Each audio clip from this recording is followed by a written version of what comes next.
Hey folks, how's it going? Realm Gaming here. Wanted to make a full restoration shaman guide as it's going to be my main going into season 3, and it has been my main for many seasons now. And I wanted to shed some light on the spec, and while it's typically considered one of the easier healers to play, it does have more buttons, more cooldowns, and more situational talents than probably any other healer out there. Especially when you factor in all the different totems that the class has. So with that being said, let's go ahead and jump into our first topic here, and that will be stat priority. So for stat priority, we have versatility equals critical strike, which are both greater than mastery, which is greater than haste.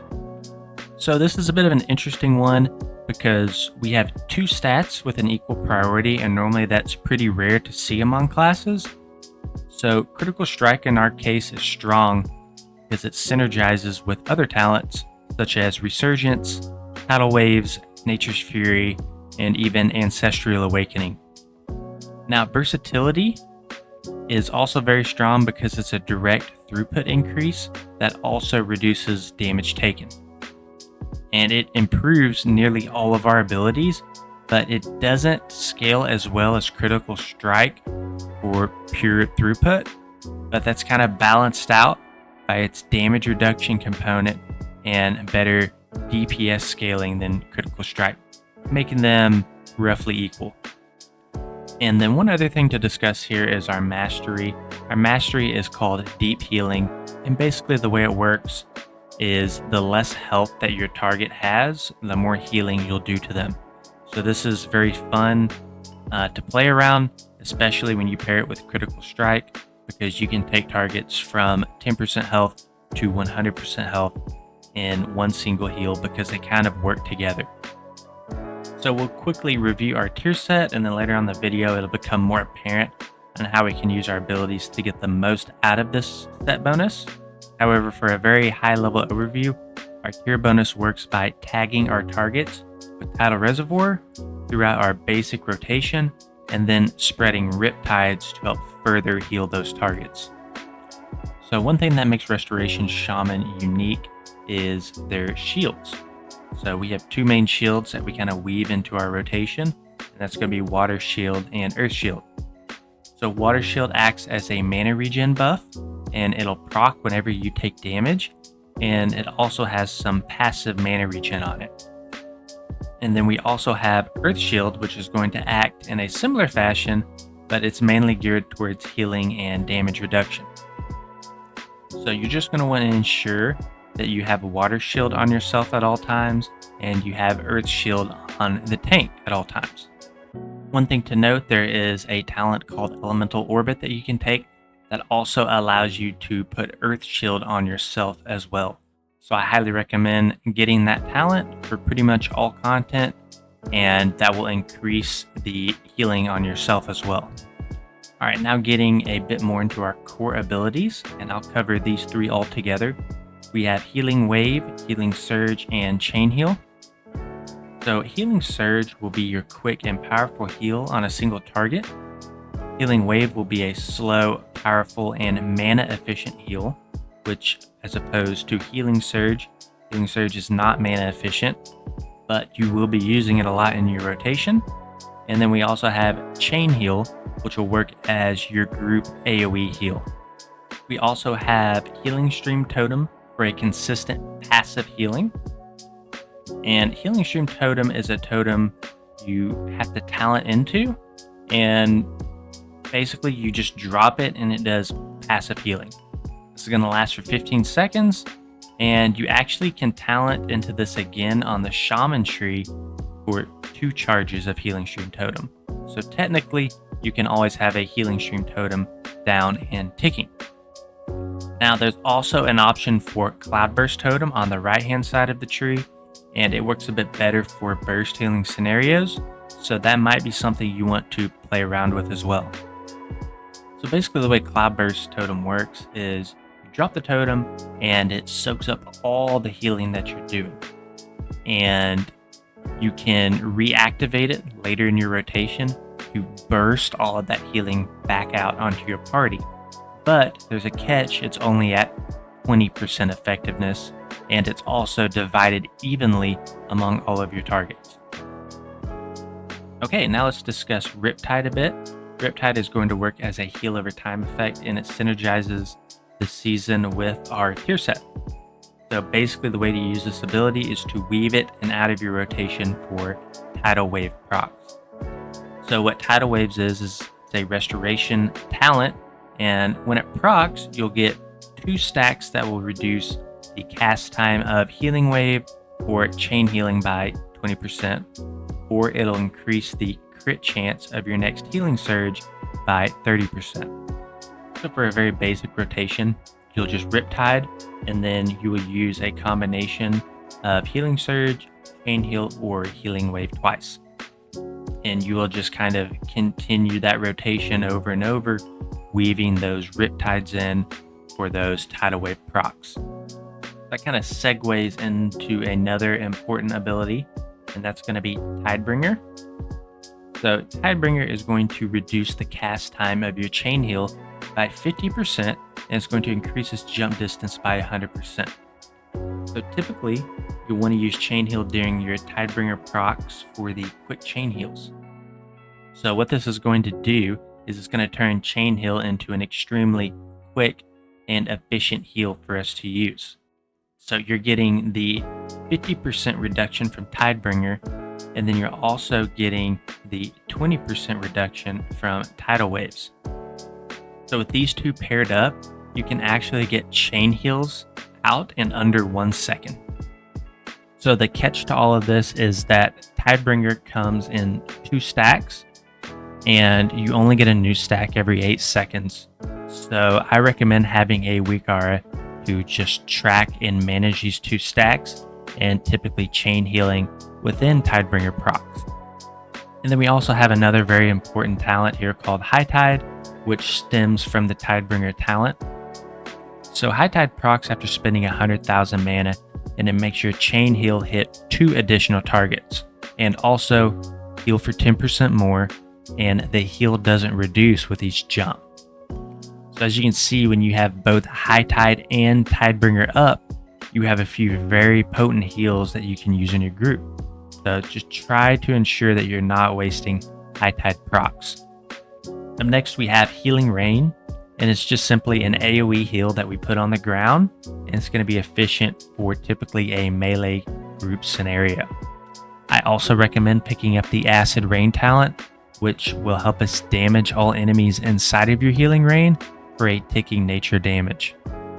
So Acid Rain is going to be a very big portion of our AoE damage in Mythic Plus content. Next on the list, we have Primordial Wave. So the way that this works in Season 3 is it spreads your Riptide to an ally target, and it also hits them with a decent burst heal. So it's really good for topping off the tank or anyone else that you just might want to apply Riptide to. Now Primordial Wave also has another effect on it that lets your next Healing Wave apply 40% of its healing to anyone in your group that has a current Riptide on them. So if you have 5 people with Riptides on them, they'll be getting 40% healing from your next Healing Wave. So it's a really good and mana efficient AoE heal. Alright, now let's jump into some of our damage abilities. Thankfully, Restoration Shaman has probably the easiest damage rotation for any healer in the game. So for AoE, we'll be casting Healing Rain with the Acid Rain talent, as well as spamming Chain Lightning. Single target, we'll be using Flame Shock, Lightning Bolt, and Lava Burst. One thing to note here, if you are taking the Lava Surge talent, your Flame Shocks have a chance to make your next Lava Burst instant cast. So it's great to save this for when you need to move and do damage. And while we're talking about damage, I'll also go ahead and include Stormkeeper. Stormkeeper has a short cast time, and it makes your next 2 Lightning Bolts or Chain Lightnings do 150% more damage, and they both become instant casts. So this does an insane amount of burst damage, so make sure you're careful with it because you will rip threat from your tank if you use it on pool. Alright, now let's go over some of our defensive cooldowns. So we have Astral Shift. Astral Shift is going to be a flat 40% damage reduction for 12 seconds. We also have Ascendance, Ascend is going to duplicate all of your healing at 80% effectiveness. It also does an immediate burst heal to your allies, which can help save people in a pinch. We also have Nature's Swiftness, which makes your next healing or damage nature spell an instant cast. So this can be used passively on cooldown for damage, or you can use it in a clutch situation where you need a quick heal. We also have Spirit Link Totem, which when dropped will put a green circle on the ground, and everybody standing within the green circle will have their health evenly distributed. So this is great for saving people at low health, because basically it takes the health of surrounding party members and it's going to share their health through a link, evenly distributing health pools. So for example, let's say you have a party member at 100% health and another party member at 2% health. If you drop the link on them, it's going to evenly distribute their health to 51% each, thus saving the low health party member. Another major cooldown that we have is Healing Tide Totem. So this does a pulsing AoE heal on your party, and this is great for when you're taking large raid or party-wide damage, and I would consider this one of your major healing cooldowns and should mostly be used during difficult encounters. Another cooldown I wanted to talk about here was Spirit Walker's Grace. So Spirit Walker's Grace allows you to cast abilities while moving and is great to use during encounters that require heavy movement or dodging of abilities. So this can be paired with Graceful Spirit in the talent tree, which further reduces the cooldown by an additional 30 seconds and will also increase your movement by an additional 20%. Another awesome major cooldown for us is going to be Ancestral Guidance. So the way Ancestral Guidance works is for the next 10 seconds, 25% of your healing done and 25% of your damage done is converted to healing on up to 3 party or raid members. So sometimes I like to pair this with Healing Tide Totem, because not only does this Healing Tide Totem heal your group, but 25% of that healing is then converted to damage. Now, while Healing Tide Totem is busy healing your party, this allows you to cast Chain Lightning or Lightning Bolts for additional DPS on top of what's being provided by Ancestral Guidance. So on top of that, all of those Chain Lightnings and Lightning Bolts that you're throwing out is also getting converted back into even more healing. So you're kind of getting this chain reaction effect of your damage being converted to healing, and then the healing from your Healing Tide Totem getting converted to damage. So by using these two together, it can create a really powerful combination of just using 2 cooldowns. All right, and then for utility, so the Restoration Shaman brings a ton of utility, probably some of the most out of any healer in the game. One of the most important abilities in our kit is definitely going to be Ghost Wolf. This is going to turn you into a wolf, increasing your movement speed by 40%. And it also prevents movement speed being reduced below 100%. We also have access to Wind Shear, which is going to be our interrupt, and from what I remember, this is still the lowest cooldown interrupt for any ranged class in the game. We also bring things like Hex, which lets us hex a target, especially for something like Incorporeal Weak. And basically what Hex does is it just turns an enemy target into a frog for 1 minute. We also bring Water Walking, which is pretty self-explanatory. We also have Thunderstorm, which is an ability that knocks a group of enemies out from wherever you're currently standing, which is really good in Mythic Plus content. But what makes this ability even better is a talent called Thundershock, which instead of knocking them out from your group, it's going to knock them straight up into the air. And the beauty of that is typically when you're in a Mythic Plus setting, you're not wanting to ungroup the mob. You need to keep everything in a tight pack so that your group can effectively damage them down together. All right, the next ability I want to talk about is Capacitor Totem. So it's going to summon a totem at the target location. After 2 seconds, it's going to do a large AoE stun. This totem is typically taken in Mythic Plus content, and it is on a 1 minute cooldown, which can be reduced by the Static Charge talent directly below it, which can reduce the cooldown for a maximum reduction of 20 seconds based on target's hit. We also have Earth Elemental. So Earth Elemental is going to summon this large rock elemental, and he's going to go out and perform an AoE taunt, and he is going to force all the mobs to attack him. So this can be kind of situational because it's going to pull threat from your tank. So typically I like to use it when the tank is very low on health or it's a very difficult pull. One thing to note about Earth Elemental is if you are pushing higher end content, the Earth Elemental is going to die very quickly. So you can target the Elemental and actually heal him up if you can get to him quick enough. So a very good ability from saving your groups from wipes. A few other MVPs. We have Purge that can remove a magical effect from the enemy. And then we also have Poison Cleansing Totem.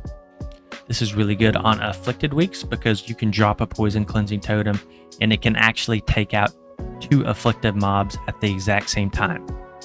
Alright, and then gonna save the best for last here. We have Bloodlust for Horde or Heroism for Alliance. So this is going to increase your party's haste by 30% for 40 seconds. So this is an ability that you should really coordinate with the rest of your group, as once it's used, the sated magic effect is going to be applied to your entire party, preventing you from casting Bloodlust or any other similar effects for 10 minutes. So for raids, it's pretty straightforward. You're going to use this on bosses. In Mythic Plus content, it really depends on if it's a Tyrannical week or a Fortified week. If it's Fortified, you're going to be using this on trash. If it's Tyrannical, you're going to be using this on bosses. But again, you just really need to coordinate which bosses you want to use it on and which trash packs you want to use it on. But this is by far the strongest ability in the game. Okay, so let's go ahead and get into our talents. So don't take what I'm showing you to heart because talents can change based on specific dungeons, weekly affixes, different raid encounters, but these should just be decent general builds. So we're going to start with the Mythic Plus build. So this build's credits are going to go to Tech Mutu, who is currently in a top 10 spot in Mythic Plus progression on Raider.io. So this is the build that I'm going to recommend running for brand new Restoration Shamans, as it's going to take some of the complexity out of your rotation. So the main thing with this build is it's not going to require you to play around Cloudburst, which can be a little tricky to use properly. It's also going to focus less on Riptide spreading and more on healing surges and chain heals. One thing to note here, we'll want to take Hex, Purge, and Poison Cleanse as necessary. This build also isn't using Spirit Walker's Grace, so if those are talents that you may want to take, feel free to move things around as you see fit. And a final thing to note here, I like to take Gusts of Wind as well in Mythic Plus settings, because I typically find myself in sticky situations, so feel free to play around that as well. Okay, and now for raiding talents. This build was taken from Team Liquid's Xevi. So some of the noticeable changes here on the Restoration tree would be Earth Living Weapon, Manatide Totem, Earthen Wall Totem, and Deeply Rooted Elements. This is going to be more focused around spreading Riptides, especially with this season's tier set bonus. So when Riptide is on cooldown, then we will go back to using Healing Surge and Chain Heals as necessary. Okay, so for the rotation, one of the neat things about playing healer in this game is you don't really have a set rotation. Your rotation is going to be based on what's happening at any given moment. So my recommendation for spell priority would be to cast Chain Heal during Tidebringer procs, and then pair that with High Tide procs whenever possible. Then what you're going to want to do from there is weave in Riptides to get Tidal Wave procs, and then from here you'll want to use your 2 Tidal Wave charges on Chain Heal, Healing Serve, or Healing Wave as necessary. If you're in a raid environment, Riptide will probably take priority over Chain Heal, and you're going to want to be spreading out your Riptides on as many different targets as possible to work in that tier set bonus. Alright guys, that's it for this guide. If you enjoyed the video, please consider liking and subscribing to the channel, and we will see you all in the next one.